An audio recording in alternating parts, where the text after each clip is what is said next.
au Polysécure. Cet épisode, je suis avec Frank. Bonjour, salut Nicolas, enchanté d'être avec vous aujourd'hui. Oui, puis c'est dans le fond officiellement maintenant un podcasteur récurrent avec nous, un permanent. On va essayer d'être à la hauteur du projet. Ça va être très intéressant. De toute façon, on va toucher à plein de sujets, là, étant donné que tu es un homme orchestre en sécurité, donc on va jouer avec bien des affaires, ça va être très agréable. Pour commencer, on va faire un premier tour au niveau de la sécurité Azure, parce que là, vraiment, avec le confinement, avec le télétravail, ainsi de suite, on a vraiment fait une bascule rapide. Beaucoup de compagnies ont touché ou en tout cas vécu Azure pour la première fois de leur vie ou de façon réelle et intense depuis 1 an. Donc, il y a beaucoup de considérations à avoir avec ça, puis c'est pas nécessairement simple, c'est pas nécessairement facile, ou en tout cas à première vue, là, c'est pas nécessairement intuitif. Effectivement, je te suis entièrement, sachant qu'en plus, malheureusement, il y a des comment on pourrait appeler ça, pas des non-dits, mais des choses que les gens ont du mal à comprendre entre Azure, Microsoft et la plateforme M365. Parce que la plupart du temps, les gens, évidemment, dès qu'on parle d'Azure, on pense qu'on fait un amalgame de tout. Malheureusement, c'est pas comme ça qu'il faut le considérer. Microsoft a par sa particularité quand même hijacké, en tout cas, et je pense que mes amis de Microsoft me pardonneront du terme, mais hijacké l'accès à l'identity provider, ce que moi j'appelle évidemment la notion de ceux qui pilotent évidemment le directory, la notion de ce qu'on appelle la GIA, ou en tout cas la GI, la partie de gestion des identités et évidemment des accès par la suite, mais surtout la gestion des identités, et ça on le sait depuis les années 80, c'est évidemment l'Active Directory ou le LDAP dans les anciens formats qu'on précisait. Donc ça, évidemment, au fur et à mesure du temps, l'Active Directory, par défaut, c'est quand même Microsoft qui l'a vraiment imposé, avec en plus ses Windows Server au fur et à mesure des années, autant depuis Windows NT, que ça soit, et ça c'était dans mon vieux temps, NT3, NT4, évidemment Worksgroup avant ça d'ailleurs, qui était le balbutiement évidemment de NT, puis quand évidemment Windows 2000 est arrivé, et avec évidemment 2003, 2008, 2012, et on est à 2019 à aujourd'hui. Donc tout ça, évidemment, une vie on-premise, c'est une vie d'entreprise en fait en tant que telle. Et donc la sécurité en tant que telle passe déjà par Microsoft via la notion de l'Active Directory et puis de l'Azure Active Directory. Mais quand on parle de l'Azure Active Directory, c'est un faux nom que Microsoft a donné pour mettre le mot A devant, parce que c'est lié logiquement à l'origine via la plateforme M365. Et c'est là où les gens font une confusion entre l'infrastructurel qu'on peut faire dans Azure, donc pour ceux qui ne savent peut-être pas ce qu'est Azure au global, mais le mot Azure en tant que tel regroupe la possibilité de faire ce qu'on appelle du IaaS, du PaaS et du SaaS, donc de l'infrastructure as a service, du platform as a service ou du software as a service. Il y en a plein d'autres maintenant qui sont évidemment arrivés, comme les serverless ou autres, donc les functionless, les conteneurs, les Kubernetes. Il y a évidemment d'autres aspects qui rentrent aussi en compte. Et ça va avec des responsabilités effectivement qui sont énormément importantes du côté cloud public, et que les gens souvent oublient, parce que on n'a pas à le faire où on le faisait en fait dans son propre CTI ou son data center, parce que évidemment là c'est le cloud public comme Amazon ou comme Google ou autre que Azure le fait. Mais Azure là recouvre que cette partie-là. M365 derrière, ça recouvre toute la partie Office. Donc, comme si vous êtes en Google Suite, en fait, dans le même style. Puis tout ça est chapeauté automatiquement via, évidemment, la partie Active Directory. Donc, si on comprend un petit peu que le chapeau est Active Directory par défaut, mais c'est parce que M365 s'appuie sur l'Active Directory par défaut, après découle la possibilité de faire de l'Azure ou pas de faire de l'Azure.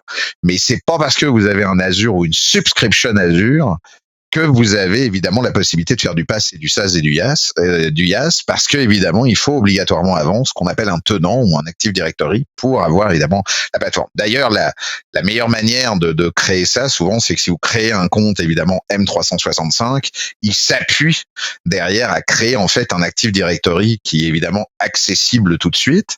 Mais quand vous faites cet Active Directory, c'est pas pour autant que vous avez ce qu'on appelle un abonnement qui vous permet de faire de l'Azure derrière. Donc c'est pour ça que déjà quand on met les bons mots et au bon endroit, on commence à piger que les data centers sont pas tout à fait au même niveau. Puis en plus, je rappelle juste un dernier point au niveau sécurité pure, je veux dire built-in côté cloud. Donc côté Microsoft, les data centers M365, comme d'ailleurs à la différence que Google et Amazon, eux, ils ont que la partie évidemment infrastructurelle qu'on a dit, pas SaaS, IaaS. Eux, les data centers sont séparés. Donc quand ils disent qu'ils mettent des régions avec un data center Azure, ils mettent les mêmes data centers à côté pour M365 en même temps. Souvent, ça suit quand même assez logiquement les régions. C'est sûr qu'il y a un tout petit peu moins de régions en M365 qu'en Azure, mais en tout cas, comme ceux de Canada, là, Canada East et Canada Central, il y a évidemment les data centers M365 et Azure qui sont cumulés.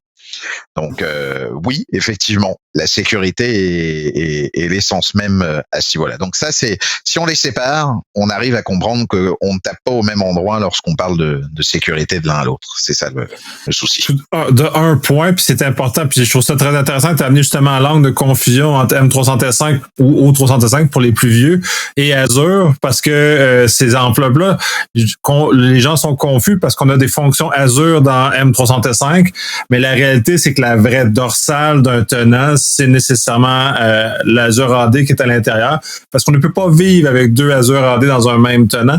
C'est physiquement impossible selon les principes que Microsoft a mis en place. Donc, puis ça, l'exemple classique, c'est quand on veut mettre un B2C, il faut qu'on ait un tenant séparé, spécifique pour ce genre de service-là, parce que ça ne peut pas vivre dans le même tenant principal parce qu'il y a confusion sur justement la dorsale. Et là, tous les éléments de sécurité qui viennent s'entourer de ça, dans Azure et dans M365 aussi, se parlent, mais se parlent pas toujours. Ouais, puis en même temps, pour te suivre au travers du terme de la dorsale ou le backbone, comme on le précise, c'est certain que malheureusement, et c'est toujours le problème en sécurité aujourd'hui, le cloud en a amené une grosse partie, c'est la notion des...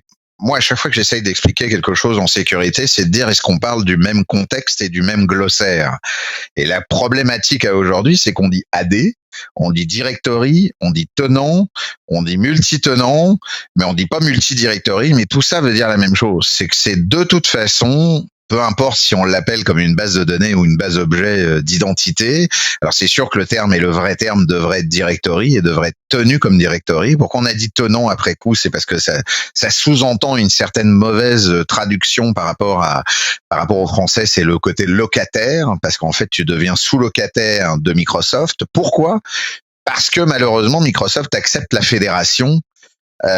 Qui est une fédération où vous comprenez bien que si votre AD est on-premise, pour que vous puissiez évidemment avoir la même copie que votre AD pour des mécaniques ou des mécanismes particuliers avec évidemment, et puis là on va peut-être pas rentrer dans les détails parce que c'est un petit peu plus complexe sans visuel, mais à cause évidemment de la notion hybride, non hybride, PHS, PTA qui sont des acronymes assez bizarres mais qui ont leur explication en tant que telle et la manière qu'ils sont faites, c'est que quand vous allez évidemment mettre votre TLD, donc votre nom de domaine, qui va être macompagnie.com, avant ça, il faudra avoir le @macompagnie.com onmicrosoft.com parce que c'est le onmicrosoft.com qui devient la backbone dorsale évidemment totale pour Microsoft, qui vous accepte en tant qu'entreprise pour le fait de dire moi je t'ai créé un sous-domaine de mon côté, mais t'inquiète, et si vous faites Security Trail, je vous invite à, je sais pas si je vais faire une petite annonce rigolote, mais pour ceux qui ont un compte payant c'est encore mieux, mais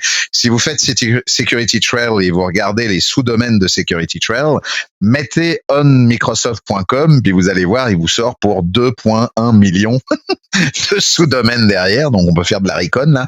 On s'aperçoit évidemment que des tonnes et des tonnes d'entreprises sont évidemment derrière. Alors tous ne sont pas fédérés, parce que les fédérations génèrent évidemment d'autres acquisitions de droits de technologie, de compliance et compagnie, que Microsoft oblige comme d'autres, là. Mais c'est ça qui évidemment vous permet d'avoir votre tenant ou votre directory directement et que vos gens puissent après évidemment pointer sur un DNS, un vrai nom de domaine système, et ce DNS lui est connu de Microsoft, et c'est comme ça que vous trustez en fait, et que vous avez une copie qui vous permet d'être activé par le cloud. Encore une fois, c'est comme ma présentation au Secure, là il y a rien de magique, hein. On a juste remis des câbles et des systèmes en point. D'ailleurs, il y a un agent qui fait ça qui s'appelle AD-Connect.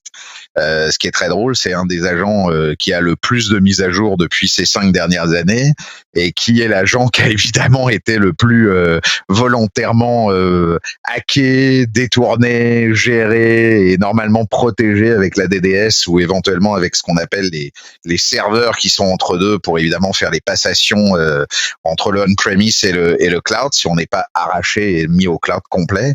Et lui, le pauvre vieux, comme c'est pas un agentless, c'est qu'un agent, bah c'est sûr que si on prend évidemment la main sur l'agent pour un admin, bah il aurait un accès là.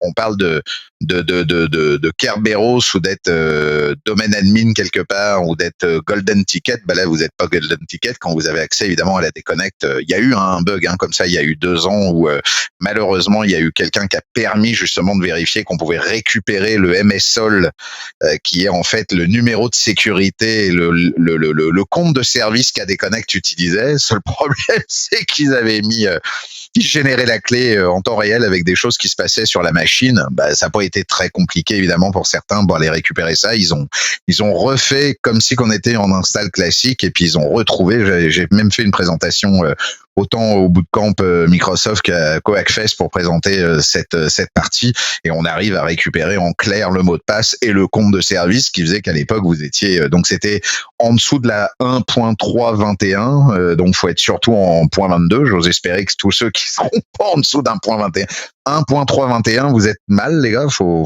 vraiment passer en 1.322 et au-dessus. Maintenant on est largement au-dessus, mais ça a corrigé une version problématique évidemment importante. Donc c'est sûr que tout ça est très compliqué à comprendre, parce qu'évidemment on parle d'identité as a service par Microsoft, puis ça c'est Microsoft qui l'a lancé, pour arriver à faire que effectivement, certains services derrière de chez Microsoft qui sont en PaaS, comme Teams, comme Power BI, comme évidemment la Power Platform, en fait, c'est des composants Web API, et des composants qui se reposent aussi derrière sur de l'infrastructure, évidemment dans les data centers de M365, c'est le nouveau branding, ou versus évidemment au travers d'Azure, pour être utilisé là-dessus. Mais c'est pas pour autant, encore une fois, et je tiens à le répéter pour que là les gens comprennent, même si vous avez tout ce qu'on vient de vous dire, vous avez setupé votre M365, vous avez des licences et des plans, parce que attention, Microsoft n'est pas une OBNL, tout ça coûte évidemment beaucoup d'argent selon les abonnements et les plans que vous avez, selon les back-ends que vous avez aussi et compagnie. Donc par défaut et selon où vous vous trouvez, plus les plans ou on va dire les licences par utilisateur, parce que ça existe encore évidemment. Ça, on n'a pas enlevé la chose qui existe depuis 40 ans chez Microsoft. Donc pour avoir un utilisateur E5, E3, E1 ou peu importe si vous êtes des grandes entreprises. Donc là, le but du jeu, c'est qu'effectivement avec ça, vous avez accès à beaucoup plus de possibilités de sécurité, beaucoup plus de vérification back-end au niveau de la sécurité. Et ça, c'est Microsoft qui le fait du côté de son M365. Quelqu'un qui veut jamais se setuper dans Azure et qui veut pas de VM, qui veut pas de web app, il peut très bien vivre de cette manière, totalement, et sans avoir aucune connaissance que le portal Azure est quand même capable d'être accédé, même avec son compte d'origine, quoi. Voilà. Oui, ben c'est ça. Même c'est ça, un simple abonnement, même 365 fait vivre le Azure. Et là, c'est là toute la magie des licences Microsoft qui allument ou ferment certaines fonctions dans Azure, dans M365. Des fois, ça va un peu plus loin. Là, tu parlais de la plateforme, entre autres, tout ce qui était Dynamics avant. Essentiellement, tout cet élément-là de pseudo-programmation qu'on met dans les mains des utilisateurs qui facilite le travail, mais en même temps, ça facilite aussi de se faire mal. Donc, c'est toutes c'est cette capacité-là. Et le danger avec des services comme M365 qui sont, a priori, qui semblent très faciles parce que c'est toutes des interfaces web pour gérer à peu près 80% du contenu. Ça amène le même danger qu'on a connu. Et tu parlais de NT3, NT4, tu me rappelles beaucoup de souvenirs. Tous ces administrateurs réseau-là qui avaient peur avant parce qu'il y avait juste du Linux, du Unix, avec des interfaces à ligne de commande qui avaient très, très peur meilleurs de manipuler. Ils sont avec du NT4, entre autres. C'est facile, on clique 2-3 affaires, pouf, on est parti. Par contre, tout le danger de ça, c'est qu'on ne mesure pas aussi tout l'effet sécurité ou l'absence de effet sécurité qui est associé avec ces éléments-là. Et puis même parfois que certaines affaires plus funky et plus intéressantes au niveau sécurité, par exemple, se retrouvent maintenant dans du PowerShell, qui est l'équivalent du retour de la ligne de commande, même dans les environnements Microsoft. Là.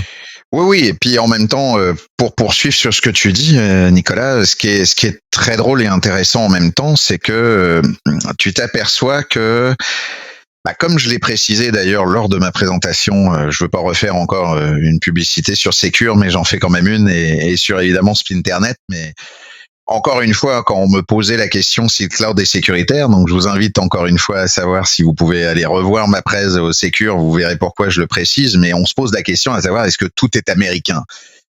Arrêtez, stop, là je le dis haut et fort de nouveau et sans mon Splinternet et compagnie, c'est les Américains qui ont inventé tout ça, donc l'intégralité aujourd'hui, il y a une grosse bataille depuis 5-10 ans désormais, parce qu'évidemment beaucoup de gouvernements et de pays veulent faire ce fameux Splinternet pour cette souveraineté numérique et ces frontières numériques et cette balkanisation, parce qu'il y a rien que le fait encore une fois, de l'argent, des taxes, qui fait quoi, ou les paradis fiscaux, le fait qu'on taxe sur évidemment des optimisations fiscales ou de l'intégration fiscale avec évidemment des sociétés qui sont juste des filiales de d'autres sociétés, on le comprend. Donc les lois doivent évidemment être évoluées à ce niveau-là et on comprend que il y a des impôts ou des taxes qui doivent être faites parce que évidemment c'est ces gens-là sinon ramènent ça dans leur pays d'origine.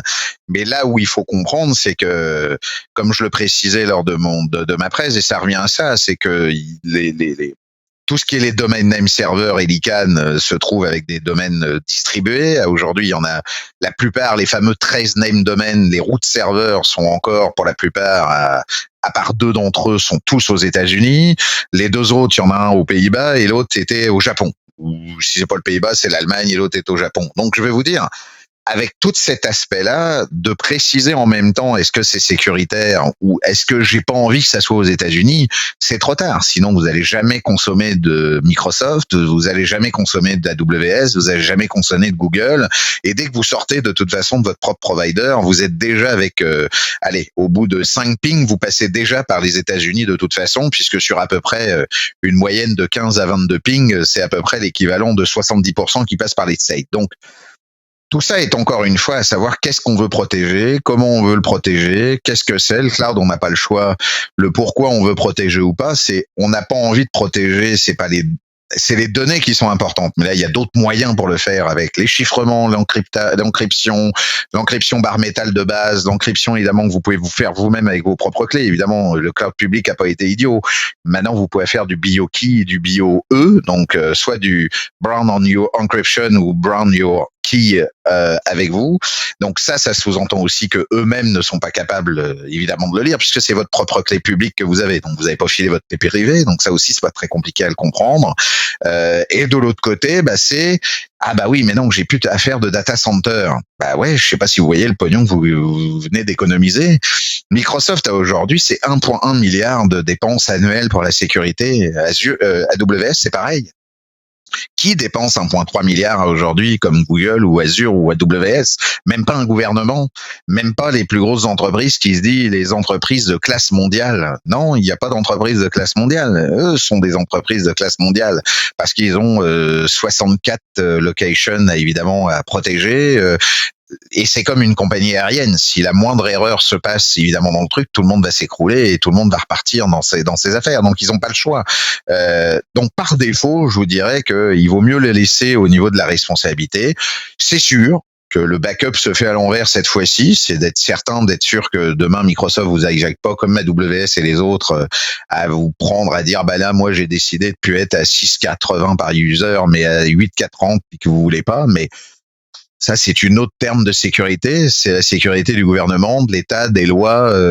Vous imaginez bien que si l'autre augmente de $2 et que l'autre abaisse d'$1, il va perdre aussi. Donc, c'est la loi du marché, c'est la loi de la bourse, c'est la loi de défaire. Donc, vous avez d'autres leviers qui permettent évidemment de gérer. Donc, après, c'est à vous, à l'interne, de ne pas refaire, évidemment.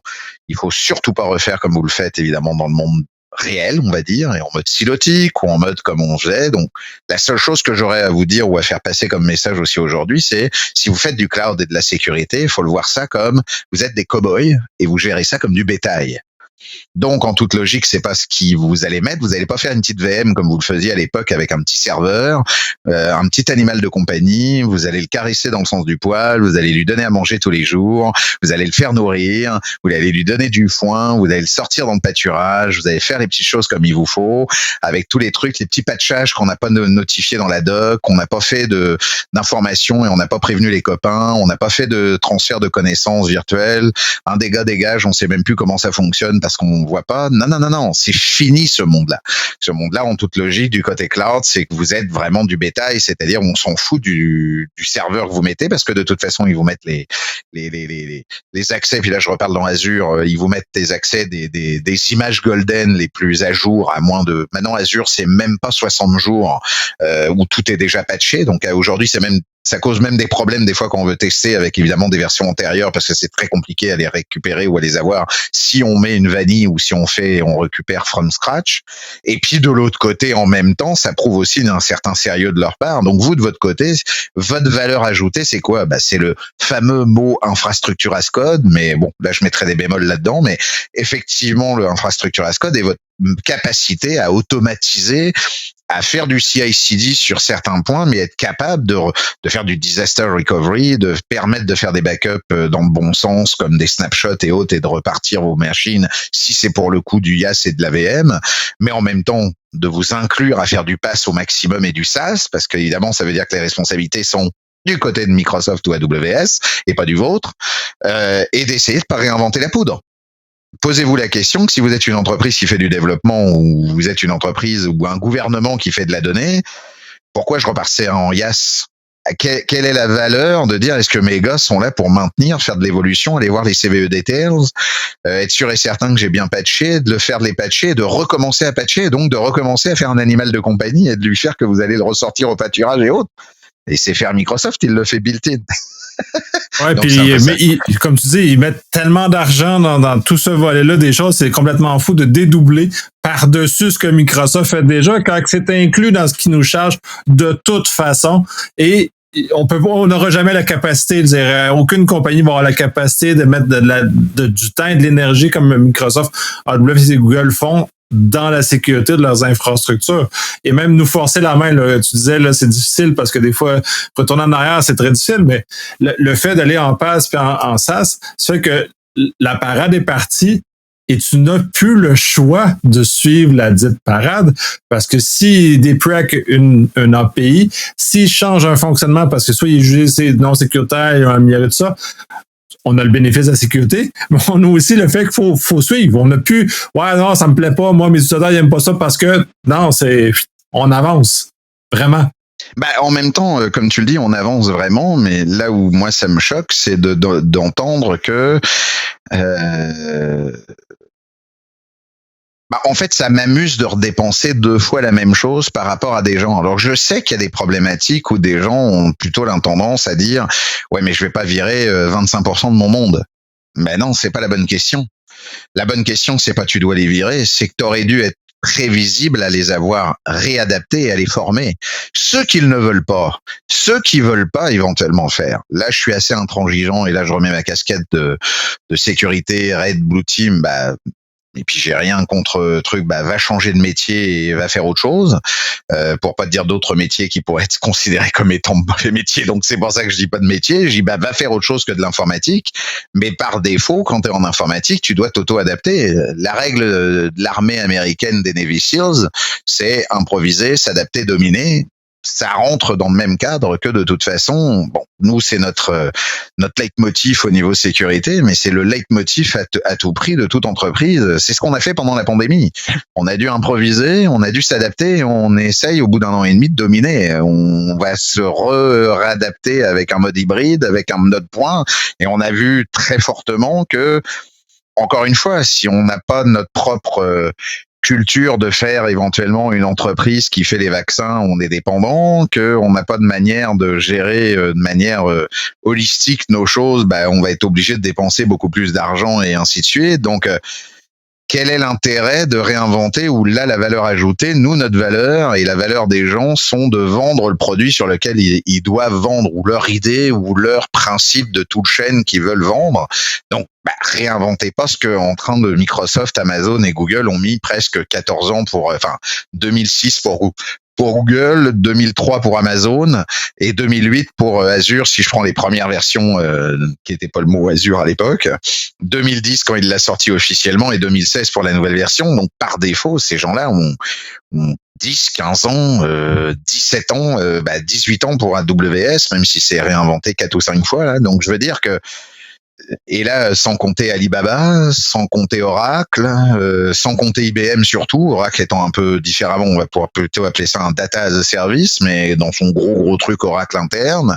Mais donc lui, je vais le mettre encore à part, mais Alibaba, ça y est, il est accessible pour n'importe qui désormais avec son Alibaba Cloud. Vous pouvez monter des comptes Alibaba Cloud qui fonctionnent, et ça c'est un équivalent aujourd'hui de largement d'Amazon ou d'Azure. Et puis si on prend IBM, ils sont pas en reste non plus sur tout leur appareil. Donc honnêtement, il y aura un choix aussi à faire pour certaines personnes qui veulent aller dans le top public et dans la notion évidemment de ce côté de sécurité, c'est de se dire est-ce qu'effectivement j'ai un choix? C'est pas que t'as pas un choix, c'est que pour une petite PME d'être chez peu importe les 3 clouds publics importants, à part si on veut se faire vraiment de l'infrastructure où là c'est quand même vers AWS ou vers Azure qu'il faudra aller, et puis ensuite selon l'historie haute. Mais si vous êtes from scratch et que vous partez soit avec Google Suite et puis de l'autre côté Azure, ou Google Suite avec Amazon, ou carrément Microsoft bout à bout avec 365, un gars représente presque 6 gars demain s'il a les bonnes connaissances pour faire le travail. Donc ça aussi, en parlant de sécurité, c'est quand même un acquis, un atout majeur pour évidemment avoir un volant rapide de ce qu'on veut faire essentiellement pour son métier de vente, on va dire, ou en tout cas son métier principal. Tout à fait. Puis là, c'est intéressant que tu amènes justement l'évolution des gens en TI parce que, puis je l'ai vu, je vois énormément de résistance, j'imagine que toi aussi, au changement primordial que l'infrastructure est devenue du code. Tu l'as mentionné à plusieurs reprises. Et on en est rendu là. L'infrastructure comme on la connaît n'existe plus et n'existera plus à moins d'aller travailler justement pour les Google, Amazon et Microsoft de ce monde parce qu'on n'aura plus de serveurs à racker, on n'aura plus de télécom à faire comme on faisait avec des SAN puis des affaires tout à fait ésotériques comme on devait faire il n'y a pas si longtemps. Même l'optimisation de virtualisation n'est même plus dans les choses. On lève des machines dans la virtualisation et c'est quasi automatique. Donc maintenant, on est tous dans un univers où soit si on est chez Microsoft, c'est du PowerShell, là. Maîtriser PowerShell, maîtriser Graph API, puis même Microsoft pousse plus vers le Graph API maintenant que le PowerShell pour aller encore plus dans l'univers du code et des API, REST et de tous ces univers-là, qui est beaucoup plus large. Donc, c'est vraiment du code et de la sécurité. Il n'y a plus d'infrastructure classique. Il n'y a plus d'architecture technologique classique qu'on est habitué. En fait, il faut la connaître parce qu'il faut évidemment en tout point avoir toujours l'historique. Moi, je dis souvent que les gens oublient souvent l'histoire, malheureusement. Des fois, quand je démarre mes présentations sur même de la présentation de sécure de développement ou même de sécure de base, souvent je repars par l'idée de la souris en disant, vous savez qui a inventé la souris, à quelle époque c'est sorti? Alors, des fois on me sort Wozniak, des fois on me sort Microsoft, des fois on me sort Apple, mais on me sort jamais Xerox PARC avec la souris d'Engelbart dans les années 68 avec la petite souris en bois qui était sortie de sa tête de 1961 et qu'on voit qu'on a oublié un certain nombre de choses, puis pouf, on passe déjà dans les années 80. Et la nouvelle génération aujourd'hui, qui évidemment ceux de mon fils 20 ans, puis des plus 30 ans, 40 ans, pense que l'informatique a démarré dans les années 2000. Mais non, les gars, il n'y a pas de magie. Les protocoles sont sortis de 70 à 80. De 80 à 90, on a à peu près mis toutes les tenants et aboutissants avec évidemment des remises à jour qui ont été faites entre deux. Mais je veux dire, ça, on met des layers supplémentaires. Et là, ce que Microsoft offre, c'est que par défaut, là, c'est encore une fois une possibilité, mais des possibilités à telle puissance de data center, de virtualisation et de machines. Puis là, on vous propose à dire, t'as plus à t'occuper de bécane. La seule chose qui est plus virtualisée chez nous encore, c'est le pros, évidemment la carte mère et un peu des choses, mais tout le reste, à 93 ou 94%, tout est virtualisable. Et puis là, on dit, avec des lignes de commande, donc oui, comme tu fais référence, parce que c'est des ressources. Donc c'est évidemment de l'ARM, comme on le dit pour Azure, ou c'est des ressources aussi pour AWS, c'est du REST puisque c'est du Web API. Et là, c'est des ressources qu'on fait piloter parce qu'on va te donner un certain nombre de points en passant par l'HTTP au lieu de passer par les RPC qu'on avait dans nos Windows et par des pipes et par des objets. On passe par des requêtes response, évidemment, qui sont pas réinventées aussi. On repasse par Internet. Le modèle OSI. Oh, tiens, c'est bizarre. Alors là, le petit modèle OSI, là. 1, 2, 3, matériel, 4, 5, 6, 7. Les modes applicatifs. On n'a pas réinventé la poudre encore, à part les protocoles qui changent et qui évoluent. Donc c'est encore une fois tous ces modèles-là qui sont encore activés et que si les gens savaient où les placer, ça permettrait aussi d'avoir moins d'erreurs. Donc encore une fois, là quand ça passe évidemment par le reste, Microsoft a mis en place effectivement MS Graph depuis très peu de temps. Là, ça fait 3-4 ans qu'ils sont. Là, ça fait vraiment 2 ans qu'ils font. Donc MS Graph est vraiment la pyramide et le coquelicot complet là pour gérer aussi autant du côté M365 que du côté Azure. Même là, si le côté Azure, il est fait built-inement comme ça, il n'est pas accessible avec Graph direct, mais Graph est plutôt considéré comme étant côté AD. Et côté évidemment surtout M365, on n'a pas tout encore. Là aussi, il y a des versions qui ont changé. Il faut savoir que Azure AD est passé de version 1 à version 2. Le modèle a changé parce que c'est justement pour faire de l'ID as a service. Donc oui, évidemment, c'était le fameux MSOL. Donc mais tout ça, faut comprendre comment Azure fonctionne. Parce qu'en fait, Azure fonctionne comment? Il fonctionne qu'avec le back-end. C'est encore des machines. Les machines sont très drôles d'ailleurs. Azure maintenant est à 64% fait en Linux. Ça c'est très drôle, je tiens à le dire. C'est pour ça que ça marche bien aussi, entre autres, même si ça marche bien avec ces Windows 2019 serveurs, mais c'est quand même Linux principalement. Donc ça c'est quand même amusant de le signaler. De l'autre côté, évidemment, ce qui est amusant à signaler en même temps, c'est que ça se repose sur du cross-platform et c'est là où Echelberg, qui est le papa quand même de beaucoup de choses, qui est le maître à penser du Delphi, du langage, ça aussi, les histoires, on l'oublie. Puis c'est lui qui a inventé le CLR, c'est lui qui a fait le C#, c'est lui qui fait F# à aujourd'hui ou le R.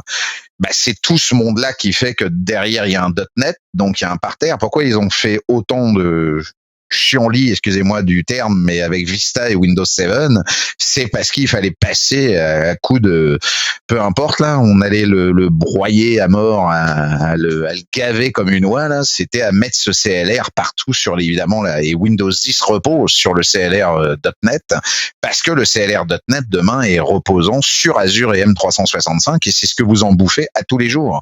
Donc c'est 10% de C++ et de C, puis le reste c'est du C# à mort avec du .NET, et c'est le .NET à mort avec tout ce que ça comporte.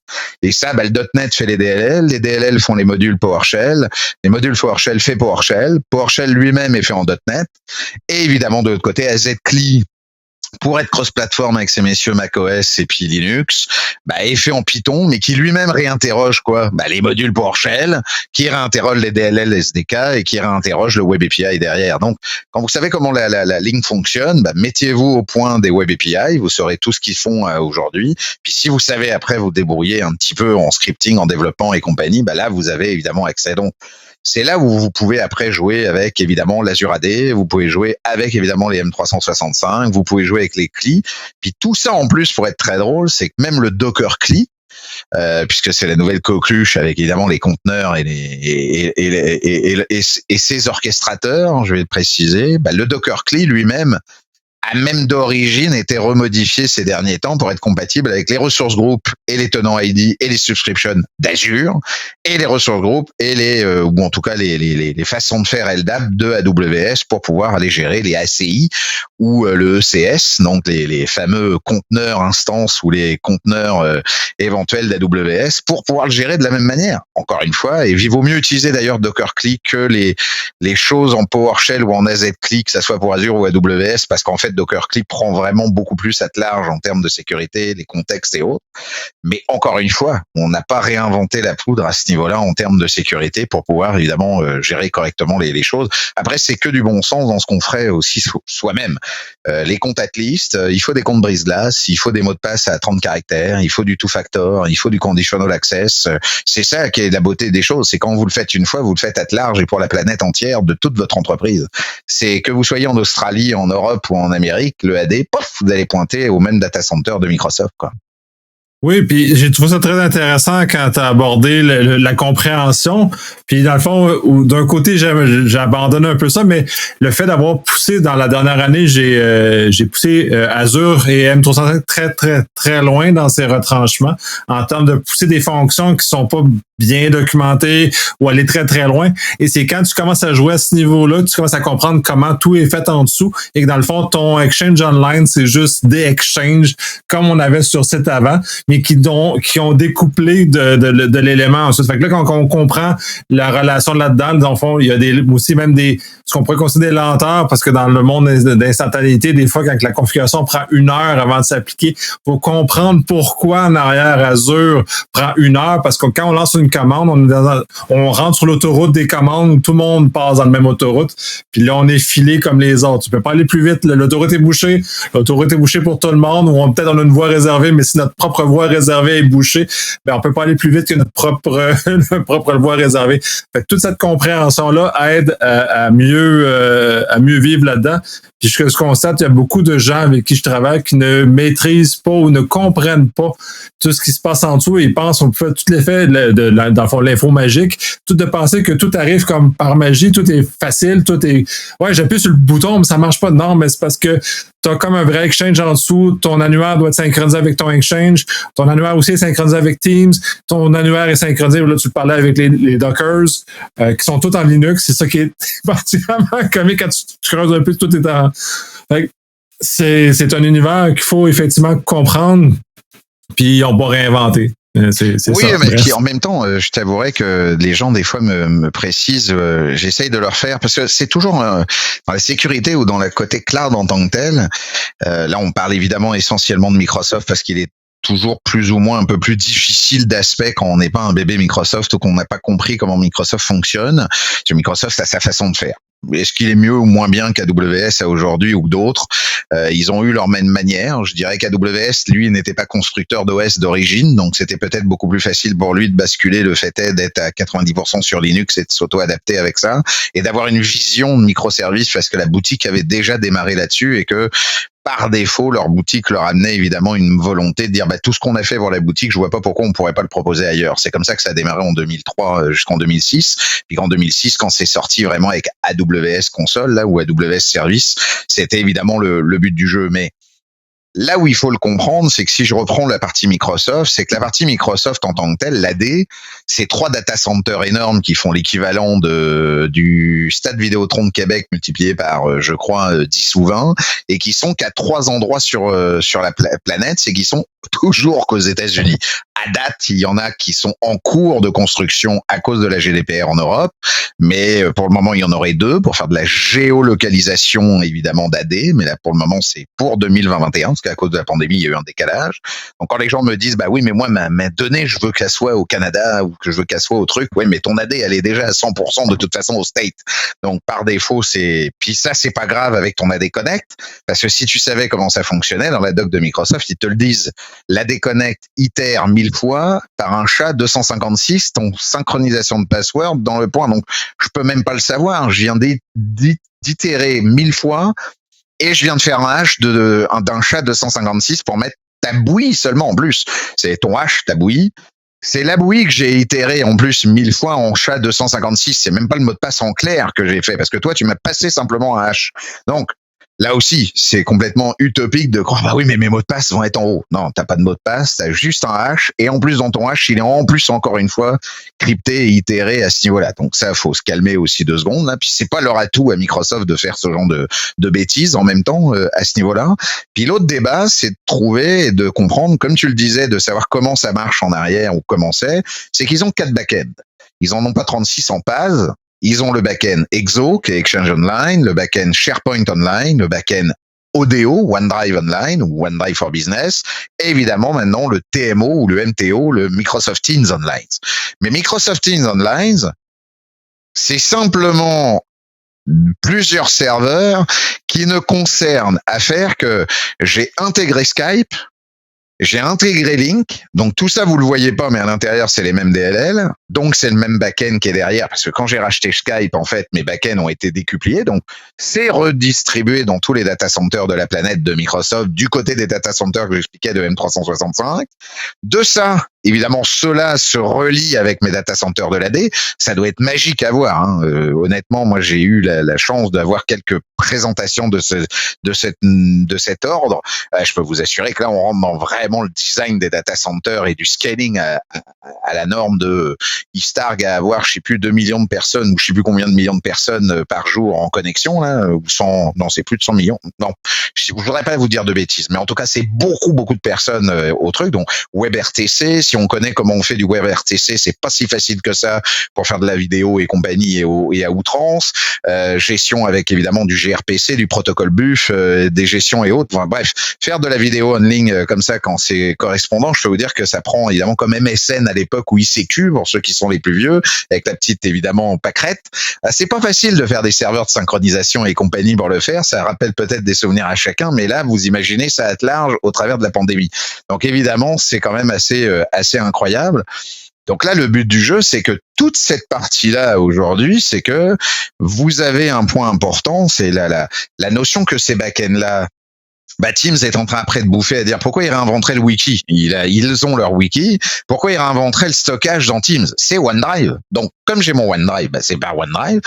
J'ai mes liens de mes projets. Oui, mais mes projets et les aspects des menus que vous voyez en haut, c'est SharePoint, sauf qu'il est présenté d'une autre manière. C'est exactement dans Windows. Quand vous avez dans Windows votre barre de tâches avec le menu Windows et vos petites icônes qui sont en dessous. Quand vous regardez ça, c'est l'Explorer. Ça veut dire c'est que quand vous faites Windows E et que vous lancez l'explorateur Windows, sauf que ça vous s'est présenté différemment, mais c'est le même interface que quand vous êtes dans le desktop de Windows ou quand vous êtes avec votre fond. C'est Windows Explorer, sauf qu'ils l'ont bidouillé d'une autre manière pour pouvoir le faire. C'est les mêmes DLL et la même façon de le gérer, sauf qu'on vous le présente d'une autre manière. Donc les backends sont pareils. Exchange, comme Nicolas, tu viens de le mentionner, c'est de l'exchange à outrance scalabilisé qui évidemment est fait par tenant et par évidemment l'abonnement sur lesquels vous êtes. Parce que souvent, évidemment, les abonnements sont quand même bien distincts par design. Ça va de soi. Ils vont pas faire des mouvements latéraux sur certains. C'est ça pourquoi on appelle ça un cloud public. C'est le but du jeu en tous les cas. Puis quand on commence à comprendre comment c'est fait, là, on se dit, OK, mais Power BI, alors c'est fait comment? Power BI, quand tu le lances et quand tu fais ton compte, t'as ton app powerbi.com, mais ton app powerbi.com derrière, ils viennent de setuper derrière ton compte toute une patoune de Yak, comme si tu le faisais, mais dans Azure cette fois-ci, parce que là ils utilisent Azure, donc ils utilisent leur propre Azure pour eux-mêmes, c'est du dog food. D'ailleurs, il y a un truc très drôle, c'est que quand on fouille un petit peu dans les web API d'Azure, on voit qu'il y a des API qui s'appellent api.dogfood.microsoft.portal.azure.com. Je trouve ça très fort parce qu'il y a du dog food derrière. Même eux, on fait une blague à mettre le mot dog food à l'intérieur. Donc c'est pour ça que je vous le précise, c'est ça qui est très drôle. Donc parce qu'ils se mangent eux-mêmes, et ça signifie qu'ils montent un service fabrique, un SQL Warehouse, votre database SQL, votre système de points, et ça y est, votre Power BI est créé à l'arrière. C'est-à-dire que là, votre workspace est créé avec un log analytics, il est créé avec un truc, et tout ça, c'est comme si vous l'aviez créé vous-même à la main, si vous étiez dans Azure en ayant créé votre SQL Warehouse, votre service fabrique, votre workspace, votre analyse workspace, et de gérer évidemment votre système. Sauf que là, c'est effectivement Microsoft qui le gère pour vous de manière, c'est pour ça qu'on l'appelle PaaS et Platform as a Service, et qu'il le fait derrière. Donc, évidemment, tous les aspects de sécurité qui vont autour, se mettre qu'eux vont vous faire un client qui est le desktop. D'ailleurs, le client, il est complètement dénaturé de toute attache parce que lui, il marche par le compte. Pourquoi il marche par le compte? Attendez, on a dit quoi au début du podcast? Oui, c'est l'AD. Mais c'est grâce à l'AD qui sait où je me trouve. Mais oui, qu'est-ce que je suis bête? C'est 365. Oui, c'est ça. Oui, il peut être défait. C'est par mon compte qu'il le sait. Oh, le cochon. Oui, il le sait. Mais là, on peut être local. On peut être évidemment à distance. Vous avez le app service qui est votre app service, évidemment, web en tant que tel. Puis là, il y a des notions. Alors après, il y a des notions Workspace 1, Workspace 2, les nouveaux Workspace Experience. Bon, après, on rentre dans le creux du creux. Mais quand déjà on dénature un peu cette forme-là, alors Microsoft change pas mal de branding, les Power Platform en font partie, la Power BI en est partie, mais Power Automate c'était Flow avant, Power Agent c'était Chatbot, sauf c'est mieux de mettre Power Agent, ça fait plus fun, et évidemment Power Apps pour créer le code, mais ça c'est les Logic Apps que vous avez, ou la notion évidemment d'avoir évidemment des Logic Apps en place. Donc encore une fois, pas de sécurité par l'obscurité, il n'y a pas de magie, c'est simplement des choses qui sont à bouger, sauf qu'à la fin, c'est quoi encore? C'est du Web API qui passe par des putains de fils réseau, qui marche avec les verbes HTTP, qui marche avec des concepts autres ou OpenID pour la partie d'autorisation d'authentification, qui marche évidemment avec une AD pour aller trouver l'annuaire et les informations, et qui ensuite fonctionne de la même manière pour le faire. Donc, je vous dirais que par défaut, c'est pas que il y a pas de magie, c'est que si on se pose 2 secondes vous savez, on a une norme dans le monde de la sécurité, c'est le fameux RTFM. Donc, je vais dire vraiment, évidemment, le bon terme, parce que là, on est dans le monde public. Donc, le read this full manuel, mais le F peut éventuellement être un petit peu plus graveleux si on est un peu plus méchant. Mais il y a que ça. Il y a que ça à faire, et évidemment de comprendre comment le back-end peut évidemment tourner. Et là, on n'a plus spécialement peur du cloud lorsqu'on comprend évidemment comment ça fonctionne. C'est tout simple. Oui, puis de toute façon, moi, je suis de la même école de pensée que toi. Moi, j'ai brassé dans la portée que j'avais pour un de mes mandats, là, j'ai brassé ça au maximum de ce que je pouvais, justement pour connaître, savoir c'est quoi les tenants aboutissants. Puis au niveau sécurité, si on ne connaît pas les tenants aboutissants, là, on peut faire beaucoup de mauvais choix. Et c'est très, très important de maîtriser tout cet aspect-là. On va conclure l'épisode là, parce qu'on a quand même beaucoup de sujets. Je pense qu'on va en faire. C'est une belle introduction. C'est une belle introduction, je pense. On pourra évidemment en faire, puis pointer sur des sujets bien particuliers, parce que là, pour le coup, j'ai le top 10 des best practices. Je peux vous parler évidemment du côté infrastructure. Il y a aussi MCAS, qui est le SIEM pour les pauvres, du côté M365. Si vous voulez le SIEM pour les pros, c'est évidemment Sentinel.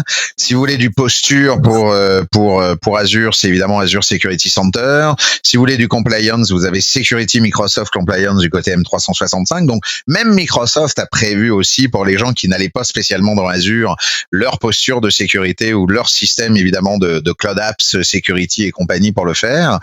Donc là, on a encore, on a encore des bonnes heures devant nous pour éventuellement intéresser du monde là-dessus. Mais oui, effectivement, CASB aussi, puisque le CASB... c'est ça, c'est la question que j'allais dire, parce que le MCAS, c'est le CASB. C'est sûr que tu l'utilises en version diminuée, le MCAS, c'est effectivement Sentinel pour les pauvres, mais en version complète, le MCAS est franchement intéressant.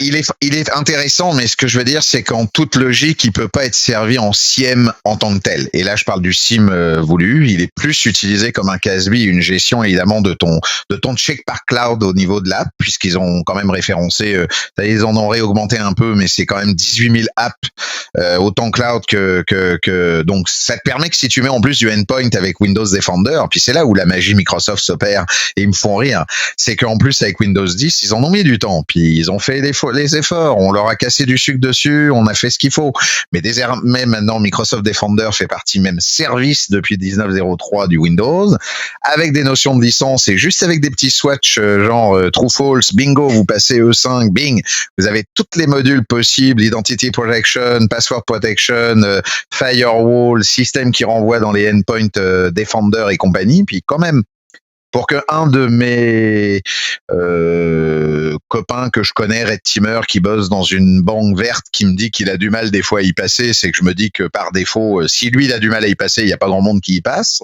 Alors il y a toujours moyen de moyenner, mais c'est beaucoup plus compliqué. Donc je veux dire que il commence à faire du bout au bout entre l'EDR, entre le cloud, entre le on-premise, le hybride, les VM à l'interne, la manière de le faire. Puis un truc pour finir, pour te donner encore un point, ce qui serait drôle aussi, c'est le cloud privé. Ça c'est un vrai terme aujourd'hui qui est fait avec évidemment l'Azure Stack, que j'ai décortiqué et que j'ai même mis en place un Azure Stack SDK qui est le Azure Stack Dev en fait en tant que tel. Puis alors là, vous savez comment Azure fonctionne.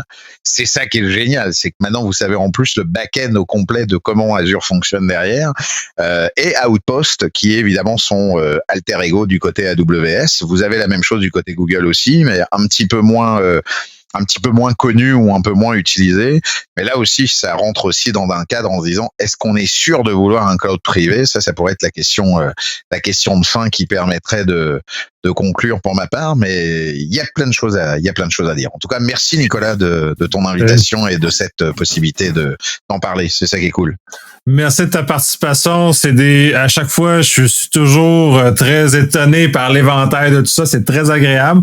Donc, on va souhaiter une bonne quinzaine au moins à tout le monde. Puis, on se reparle très prochainement. On se reparle bientôt. Et puis, on essaye de trouver des sujets importants. Puis, si vous avez ou toi-même, tu sais comment aller récupérer certains sujets que des gens voudraient avoir, qu'ils n'hésitent pas à te contacter et on pourra parler de certains points là-dessus. Aucun problème. Oui. À bientôt, Nicolas. Merci. Bientôt.